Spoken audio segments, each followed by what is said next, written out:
What's your take on the development culture nationally? I know that's a really big question. It has changed a great deal, I think, in the last, certainly since the 80s, the last 20 years. Do you think it's growing or shrinking, developing? Is it moving somewhere good or bad, or is it just in a flux that we can't? Oh, look, I think it's very hard to speak about the idea of nationally, because I think each of the states has different relationships to new writing. I think that, I don't think any state has as much money for new writing as Western Australia. And so the number of new works that they're able to support and the way that they're able to develop them is very different model-wise to the rest of the country.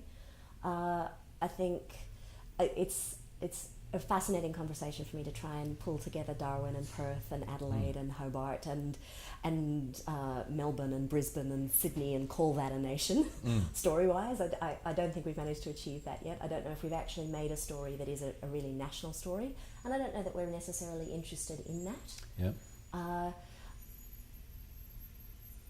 But development-wise, I think we've got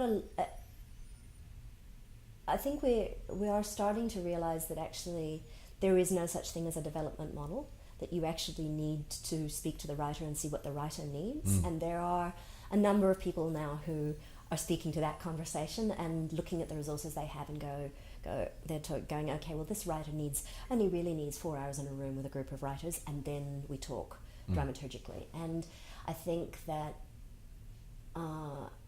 we've got some very sensitive dramaturgs at the moment who are helping, whereas we used to have railroad dramaturgs that used to go, this is what a play needs to be. I think we're starting to open up and ask other questions formally. And again, what does this writer want to write, as opposed to what do we want them to write? I think writers have got a lot more savvy insofar as finding out what resources are out there for them, and also pinpointing the resources that they need, as opposed to I will jump through your hoop. Look, I don't think there are near enough new productions, and I don't think there's nearly enough development, and I think that the writers that do get their works onto stage have had to work so hard to get them there that I do think it wears them out, getting them to the stage. I don't think we're in the same situation as America, where people are in development hell for years. I don't where there will never be a production, but they've got another development and another development. I don't think we've got that kind of money to trap works in there. I do think that there's not a lot of, there used to not be a lot of memory, where like a work would be interesting and you kind of go, but then you go on to the next year and there'd be a whole lot of new interesting works, and so you'd forget. I think I am seeing writers managing to, and again, it's the robustness of the writers rather than the fabulousness of the companies. I think the companies are quite behind it, but at least starting to listen to what the writers are saying insofar as, yes, I know I gave you this play 4 years ago, but you said it was interesting then, I've gone away, I've worked on it, I'd love you to take another look. And I do think that the companies are better at looking at them. The companies. It's so not one group, do you know, it depends on who's there, but who's there and what they're interested in. But I think there's a really good network of people at the moment who pick up the phone and say, hey, I've got this really interesting young writer, and I go, oh, that's really cool, could I have a read? And they're like, yes, but you can't have a produce yet, they need to have a little production here before they go. And you go, okay, sure. I think there's a really interesting conversation that's going on about not wrecking writers by giving them too much opportunity straight up. Yes. I think we've burnt through some people where they spat out somewhere in their 30s and kind of wondering what they do next, because they seem to have done everything and now no one's interested in them. It is something, isn't it, though, that, I mean, I look back on my own practice and the writers that like Michael Gurr and Joanna Murray-Smith and Hanny Rayson, and, you know, people who were consistently produced, albeit in small companies and small productions, but it is remarkable that you can only learn, I think, by not only developing the work, but actually, as you say, the audience tells you just about everything at the end of the day. You can be ready. You can't lie to yourself with the audience. You really can't. You can try to, but it's a fire that certain works need to go through.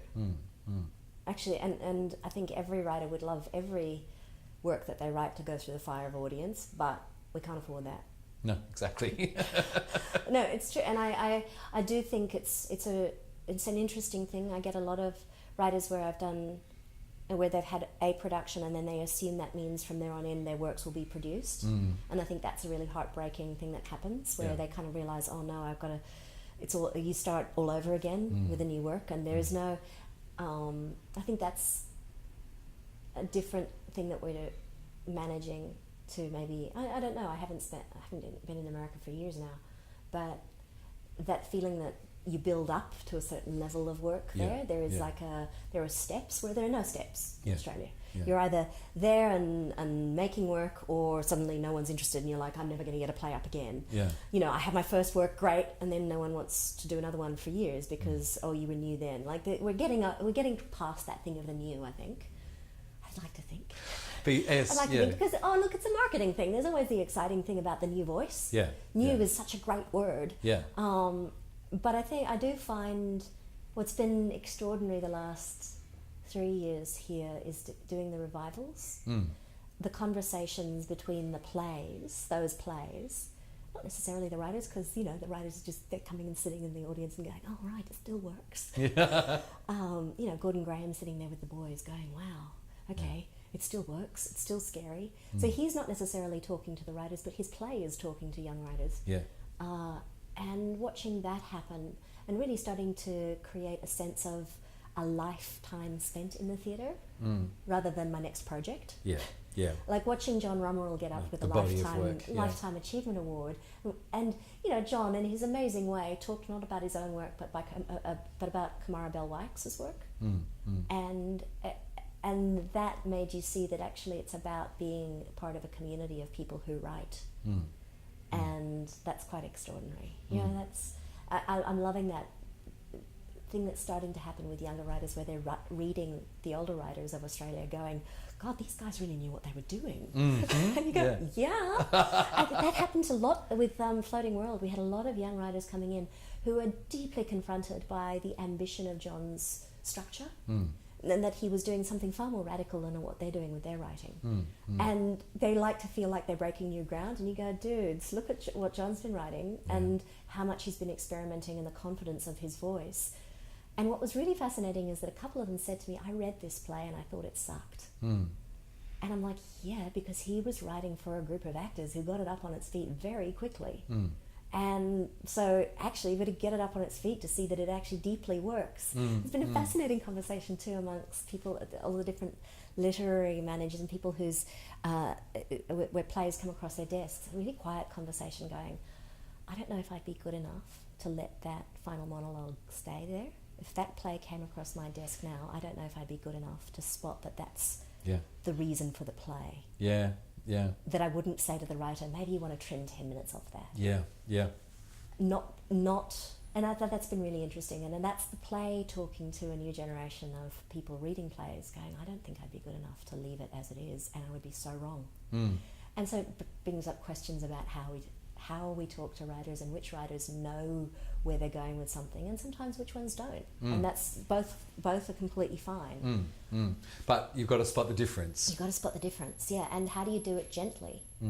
How do you do it so you don't wreck a play? Yeah, or don't you get that sick feeling in your stomach where you just go, oh God, I hope I'm not wrong, because I could be wrong. Could be. Yeah. Yeah. Well, quite often we are. Quite often. Yeah. Yes.